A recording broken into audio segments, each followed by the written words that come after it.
Segunda parte, então, aqui de 1 Coríntios, né? Paramos no capítulo 7 e o apóstolo Paulo vai instruir os irmãos ali dizendo que cada um ele permaneça na condição em que foi chamado. Olha, se você era judeu, permaneça como judeu. Se você era gentil, né, permaneça como gentil, né? O circunciso, o incircunciso, né? Essa expressão que ele usa ali. O que importa é a gente obedecer aos mandamentos de Deus. Você foi chamado sendo escravo? Ele faz uma retórica. Não se preocupe, mas se pode conseguir a tua liberdade, aproveite. Aquele que era livre quando foi chamado agora é escravo de Cristo. Ou seja, nós fazemos escravo de Cristo, porque Cristo nos comprou por um alto preço, né, através da sua morte, da sua entrega ali na cruz. Então nós nos fazemos escravos de Cristo. Paulo se considerava um escravo de Cristo. Cada um permaneça na condição que foi chamado. Quanto aos solteiros, né, Paulo agora vai dar uma instrução, não como mandamento, né, mas ele vai dar seu parecer dizendo o seguinte: olha, devido aos problemas desse momento, eu considero saudável que cada um permaneça em sua atual condição. Mantenham-se casados, aquele que está casado, e solteiro, aquele que está solteiro. Porque entenda que no mundo da época, Paulo, ele estava, né, por pregar o evangelho, ele estava sendo ali perseguido. A igreja do Senhor, a igreja primitiva, ela estava sendo perseguida pelos imperadores romanos ali. Roma estava perseguindo os cristãos. Então, para você agora fugir dessa perseguição sozinho já é difícil. Agora imagina você ter que fugir com a sua esposa, com o filho. Imagina aquele que tinha um filho pequeno, que tinha que amamentar, trocar fralda, dar de comer. Então por isso que Paulo está exortando ali para aquele momento que eles estavam vivendo. Era melhor que você, se estivesse solteiro, manter-se solteiro, né? E casado da mesma forma. E ele vai dizer, olha, aqueles que se casam, né, eles enfrentam uma série de problemas aqui, dificuldades nessa vida, e eu gostaria de poupá-los disso. E ele vai dizer, olha, irmãos, os tempos se abreviam sobremaneira. Aquele que tem esposa, vivam como se não tivesse. Os que estão tristes, né, como se não chorassem. Os que estão alegres, como se não houvesse motivo de alegria. Os que podem comprar, né, tem poder aquisitivo, como se não pudessem fazer isso. Os que se beneficiam dos produtos desse mundo como se não tivesse acesso a nada, porque a forma presente desse mundo está se transformando. Desejo que estejam livres de preocupações.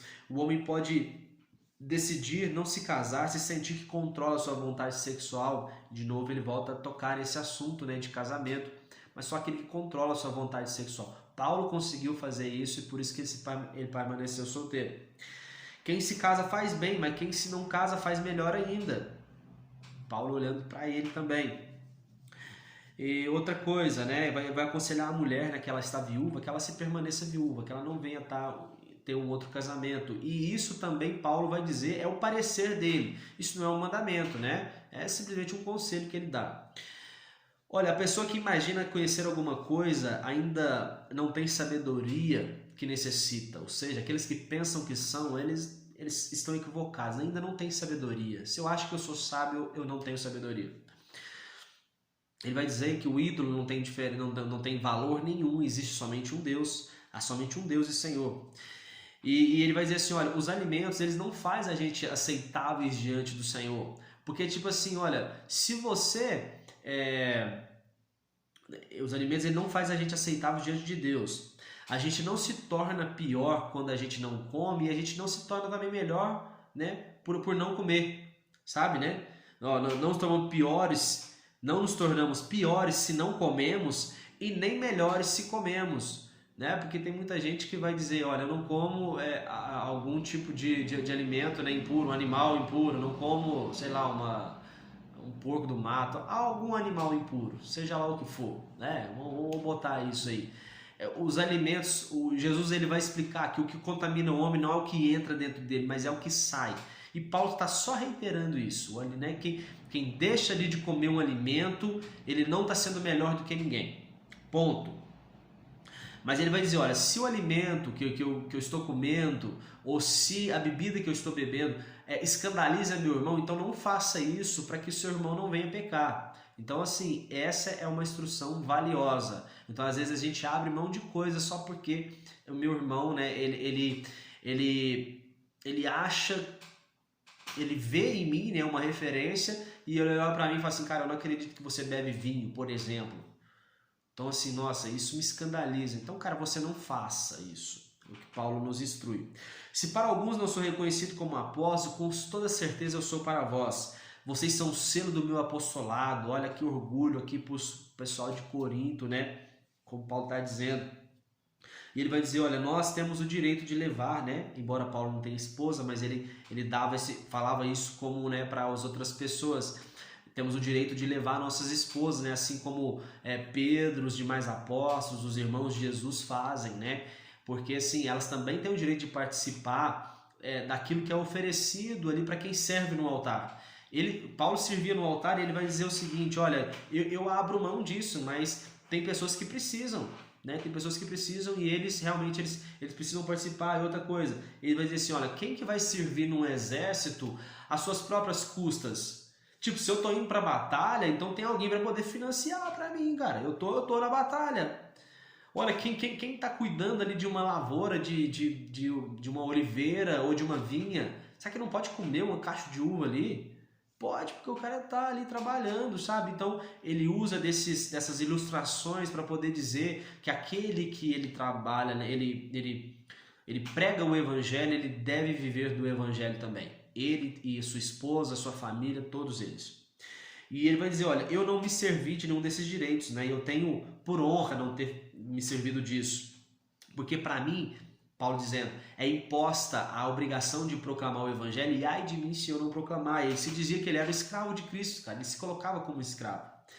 Se eu prego de espontânea vontade, eu tenho direito. Se eu prego de espontânea vontade, tenho o direito de recompensa. Mas se prego por obrigação, eu cumpro a minha missão. Certo? A recompensa é anunciar o evangelho gratuitamente, não usando dos direitos de pregá-lo. Então, né, Paulo vai sempre ressaltar isso. É um orgulho que eu tenho não cobrar para poder pregar, né? Eu me fiz ali, mesmo eu sendo livre de todo mundo, eu me fiz escravo de todos para ganhar o máximo de pessoas possíveis. Eu fiz-me de tudo para com todos.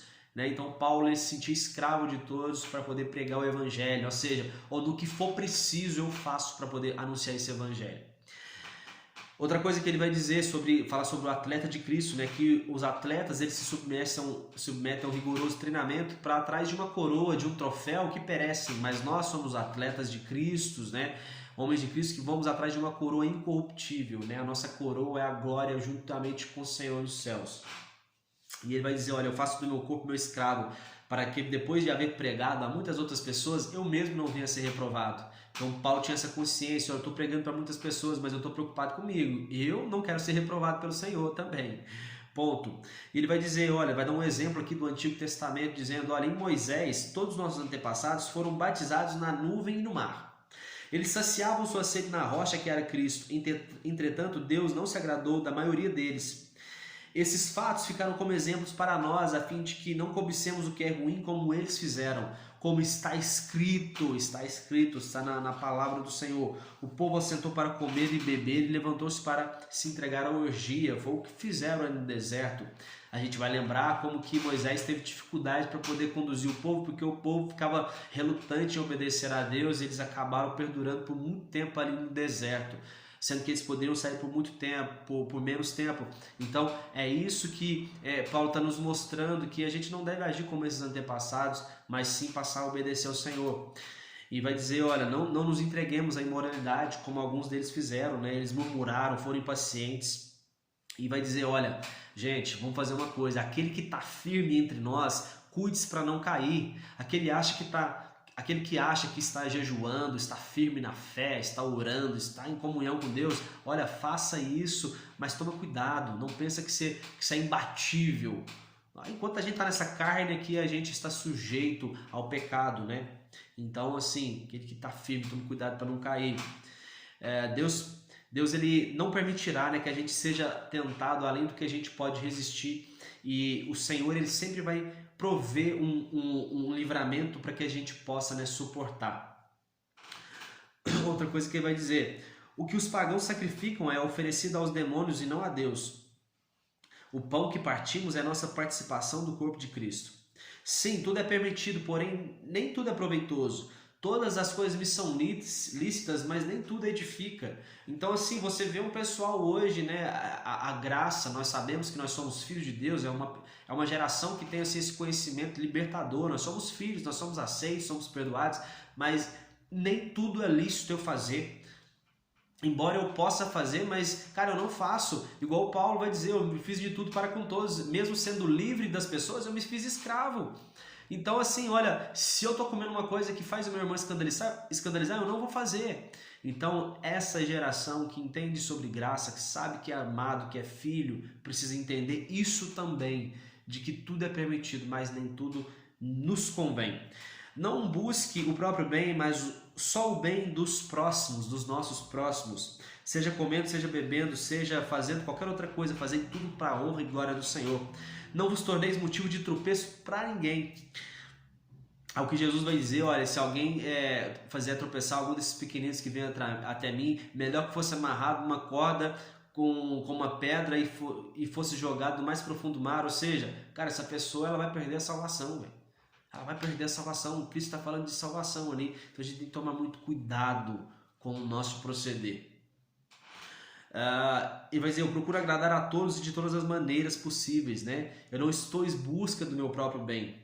Eu procuro o bem das outras pessoas. E aí Paulo vai dizer, olha, sede os meus imitadores como eu sou de Cristo. Então como não imitar um homem desse? Como achar que esse homem não está parecido com Cristo? O cara não queria glória para ele. Ele abria mão de coisas que ele poderia fazer para poder agradar, para poder pregar o evangelho, na verdade. Então assim, esse homem é digno de imitar. Assim como ele era um imitador de Cristo. E ele vai dizer, olha, Cristo ele é o cabeça do homem, o homem é o cabeça da esposa e Deus o cabeça de Cristo. Então, ele vai dizer, olha, a mulher ela se originou do homem. A mulher ela foi criada por causa do homem. E o que acontece? Isso não dá vantagem ali para o homem. Então quer dizer que o homem é exclusivo? Não, de forma alguma. Paulo dizendo, nem homem nem mulher são independentes um do outro. A mulher vem do homem, mas o homem vem da mulher. Então, assim, os dois são dependentes ali um do outro. E outra coisa, o que ele vai dizer que é muito importante, porque o homem é o sacerdote ali da casa. Então, o que ele vai dizer para nós aqui? O homem ele é o cabeça da esposa. Então, ele vai dizer o seguinte, olha, a mulher ela deve ter sua cabeça um sinal de autoridade. Então, se o homem é o cabeça da mulher, o sinal de autoridade aqui é o seguinte, é o homem dizendo assim, olha, peraí, essa mulher aqui é minha, eu respeito ela, eu amo ela como Cristo ama a igreja. Se apresente essa mulher como uma mulher purificada diante do Senhor. Sabe, não é se submeter querendo falar para ela assim, tudo que ela deve fazer, ela tem que te obedecer nisso e naquilo. Não, apresenta ela, nós temos que apresentar as nossas esposas purificadas diante do Senhor. Então isso é um sinal de autoridade que nós temos sobre as nossas esposas. Isso é colocar, nós sermos o cabeça da mulher, certo? Vossas reuniões produzem mal e não bem. Há divisões entre vocês. Quando se reúne, cada um come sua própria ceia sem esperar pelos outros. Será que não tens casas onde podeis comer e beber? Vocês estão humilhando os que nada possuem. Ou seja, o pessoal de Corinto estava se reunindo para a Santa Ceia. Alguns estavam levando comida, outros não levavam. O que acontecia? Aqueles que levavam, eles estavam comendo e deixando aqueles que não haviam trago nada sem comer. E a ceia não é para você encher sua barriga, é para você celebrar a morte e ressurreição de Cristo. Quem come e bebe do meu corpo faz isso em memória de mim. É a memória dele. Então o pessoal de Corinto eles estavam equivocados quanto a celebrar a Santa Ceia e Paulo os exorta. Toda vez que comerdes e beberdes este pão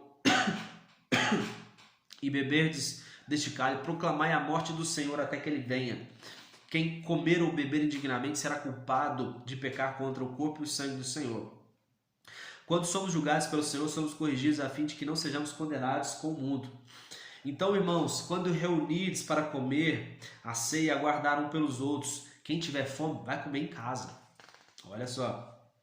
Existem várias formas de ministérios, mas o Senhor é o mesmo. Pelo Espírito a um é dada a palavra de sabedoria, a outro palavra de conhecimento.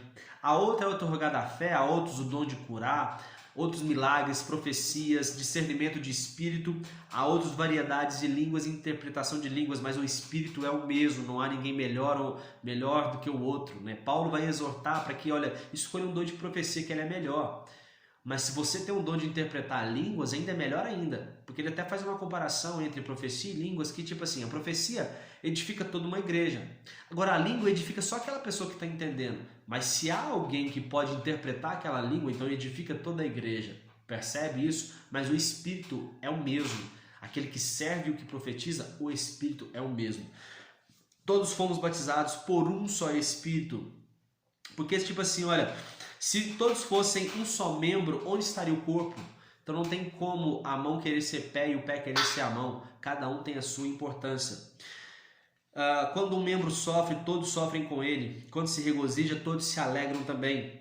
Deus estabeleceu primeiro, agora ele vai falar sobre os 5 ministérios, estabeleceu primeiro como apóstolos, um como apóstolos, profetas, mestres. E aí ele fala também outras coisas aqui, né? Além do evangelista e pastor, vai falar também que outros que têm dons aqui de curar, de prestar ajuda, olha, de curar, prestar ajudas, administração, falar em línguas. E ele vai dizer, busca com zelo os melhores dons, e vai falar sobre a questão, principalmente, olha, busca o dom de profecias, mas se você souber interpretar línguas, então esse dom também é ótimo. Vai falar sobre os dois, interpretação de línguas e profecia. E para a gente fechar aqui, capítulo 13, vai falar agora, dizendo, olha, passo a lhes mostrar um caminho mais excelente. Olha, sem amor eu seria como um sino que ressoa ou como um prato que retine.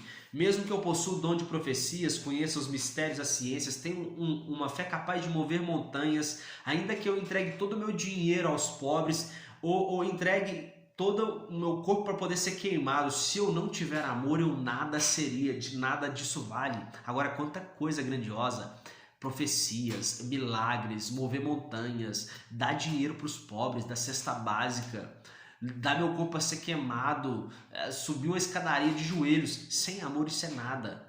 Esse é um caminho excelente que Paulo nos apresenta.